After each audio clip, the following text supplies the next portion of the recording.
4월에는 정경심 교수의 눈을 비하하는 글을 쓰기도 했습니다. 조국 수석이란 자도 애꾸는 마누라가 엄청난 부동산 기술자랍니다.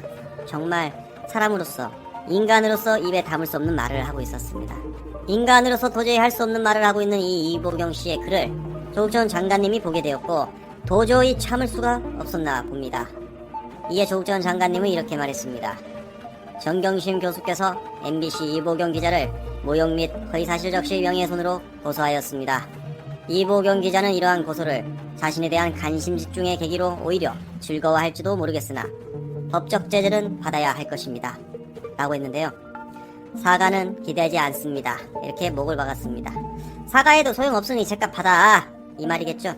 정경심 교수님께서 직접 고소를 한 것을 알 수가 있습니다. 문제 삼는 혐의는 두 가지입니다.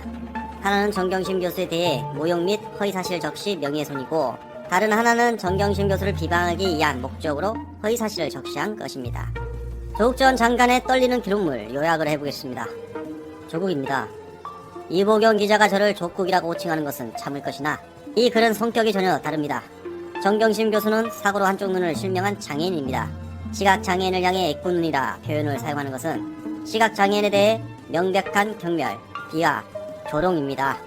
이보경 기자는 저에 대한 정치적 비판을 넘어 정경심 교수를 애꾸눈이라 부름으로써 정경심 교수의 깊은 상처를 헤집고 핥히었습니다. 언론인 이전에 양식 있는 시민이라면 도저히 할 수 없는 행위입니다. 그리고 사실을 말하면 정경심 교수는 엄청난 부동산 기술자인 적이 없습니다. 이보경 기자는 이러한 발언을 근거를 밝히지 않았습니다. 정경심 교수가 부산 소재 아파트, 강원도 소재 살림을 취득한 적이 있지만 이는 특유와는 무관합니다. 이 가정에서 부동산 기술을 부린 적이 없습니다. 라고 이보경 씨의 개변을 뚜갑해 버렸는데요. 정치락이 5일 전 올렸던 이보경 영상에서 다뤘던 김필성 변호사의 글이 생각나는데요. 이 캡처를 올리는 것이 맞지만 한참 고민했다. 그렇지만 어차피 돌아다닌 짤방이고 책임을 묻는 것이 정의일 것 같아 올리기로 했다.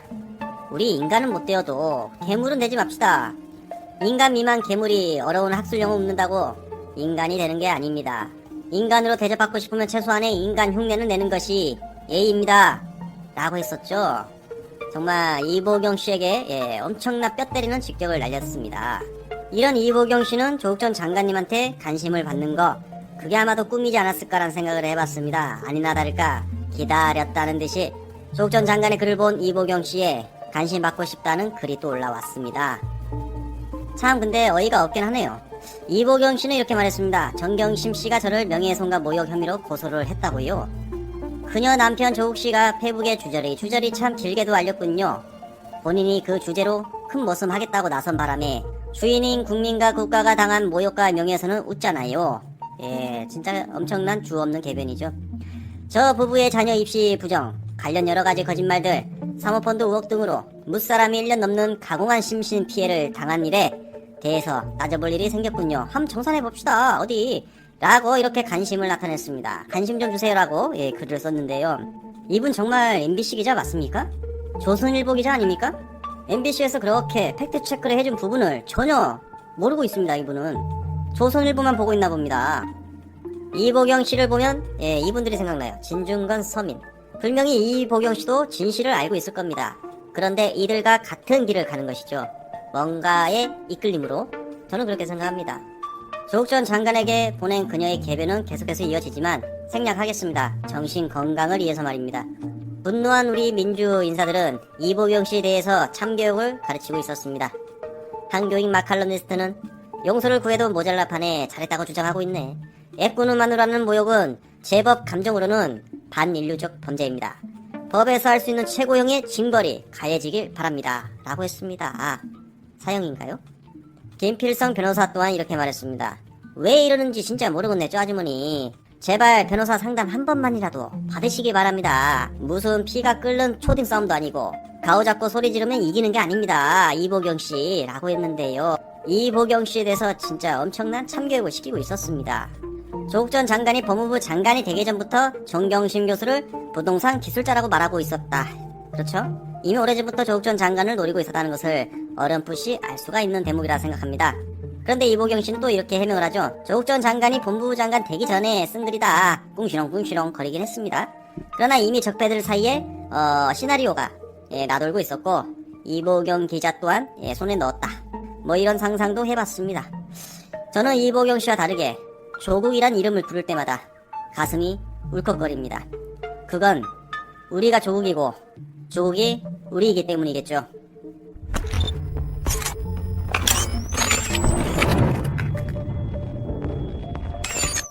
법무부 알림이 왔습니다. 나임 오티머스 사태 중 나임 사태는 이미 종결이 되었다가 다시 공작의 끼니가 보였습니다.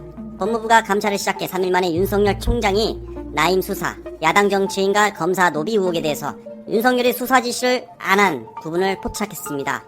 바로 대응의 문제점을 발견한 것이죠. 법무부 알림이 정말 충격적인데요. 사흘간 나임 자산 운영 사건, 김봉현 대표에 대해서 직접 감찰 조사를 했습니다. 그런데 의혹에 대한 수사가 제대로 이루어지지 않았다고 했습니다. 검찰총장이 나임자산 운영 사건 수사검사 성정에 직접 관여했고 철저한 수사를 수차 밝혔음에도 야권 정치인 및 검사 비위에 대해서는 구체적인 비사실을 보고받았음에도 여권 인사와는 달리 철저히 수사하도록 지휘하지 아니하였다라는 의혹 등 그 관련성을 배제할 수 없는 점, 현재까지의 검찰 조사 결과와 제기되는 비의 의혹 내용을 종합적으로 고려하여 현재 진행 중인 감찰과 별도로 수사 주체와 방식을 검토하고 있음을 알립니다라고 법무부 알림이 왔습니다. 정말 대박이네요. 윤석열이가 알고 있었다는 것이네. 모든 걸 윤석열이가 보고를 받았고, 그래 야당은 수사하지 마. 알아서 해 너희들이. 오로지 여권 인사만 까. 청와대 관계장 날려. 이런 걸 다 주도했다는 의혹이 지금 드러났다라고 생각됩니다. 이에 대검에서 반박 입장이 나왔습니다. 법무부의 발표 내용은 전혀 사실에 근거하지 않은 내용으로 윤석열 총장에 대한 증상 뭐랄까 다름없으며 전혀 납득하기 어렵다라고 밝혔습니다. 아주 짧네요. 이것으로 볼 때 이건 초대형 검찰 게이트다. 역대급 검찰 게이트가 터진 거다. 검찰총장이 나서서 여건만 수사하라 라고 지시했던 겁니다. 원래 나임과 오티머스 이전에 나임과 신라젠 같이 출발했습니다. 그런데 신라젠이 막히자 갑자기 오티머스가 튀쳐나오죠. 그래서 끼 맞춥니다. 그 자리에. 그래서 나임과 오티머스가 지금 세상을 뒤집어 버렸습니다. 그래서 이 적폐들은 권력형 비리다 이렇게 서서히 알리기 시작했던 것이죠. 작년 가을부터 말입니다. 바로 문재인 대통령 집권 4년차 네임덕을 만들기 위한 충분한 소재로 이용하려던 적폐들의 공작이었던 것입니다. 이제 드러났습니다. 민주당은 하루빨리 공수처를 설치하시고 1호 수사 대상으로 윤석열을 고소하시기 바랍니다.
충실한 내부자가 바로 임은정 검사일 것입니다. 오늘도 임은정 검사는 안에서 검찰을 계속 쪼고 있어요. 최근 윤석열이 벌이고 있는 작대에 대해서도 신랄하게 꼬집고 있었습니다.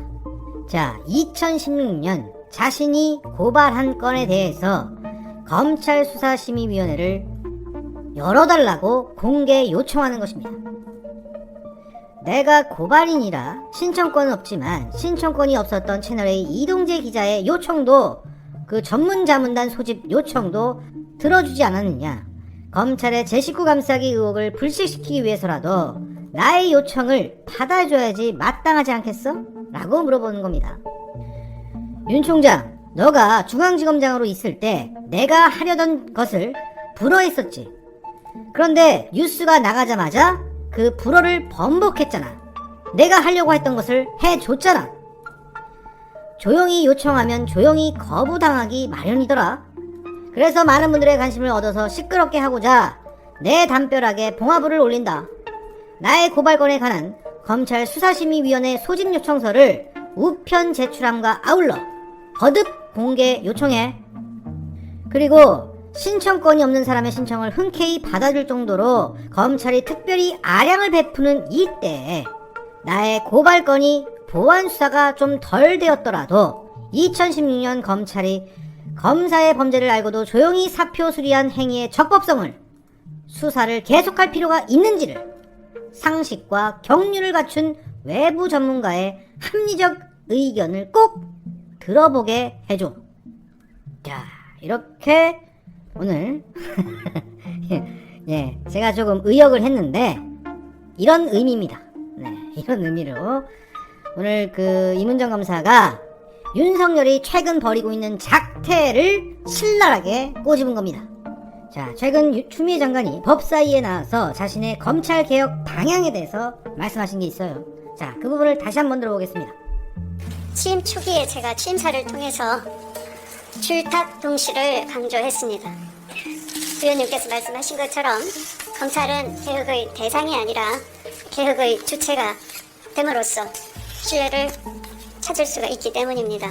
검찰청법에 따른 정의를 세우기 위한 올바른 지휘임에도 불구하고 끈끈이 무력화시키는 시도가 있기는 하지만 그럼에도 불구하고 저의 소신과 입장은 말씀하신 검찰 조직의 신뢰받은 검찰 조직을 바로 세우고 제대로 된 형사사법 정의를 세우는 조직으로 거듭날 수 있도록 하는데 목표를 두고 있기 때문에 그런 길을 갈 수 있도록 많은 후원과 채찍과 당근을 당부드리겠습니다. 자, 추미애 장관은 검찰을 고쳐 쓰려고 하는 겁니다. 고쳐 쓰고 싶기 때문에 안에서 저렇게 쪼는 사람이, 이문정 검사같이 쪼는 사람이 필요한 겁니다. 물론 주요 요직에 그를 기용하고 있진 않지만 아무래도 좀 이렇게 이문정 검사가 프리한 좀 자유롭게 쪼개 하기 위해서 놔뒀던 거고, 필드에 이번 7월 정기검사 때 쫙 올려갖고 말이야, 위에서 막 힘갖고 막 쪼개끔 하는 그런 그림이 좀 나왔으면 좋겠습니다.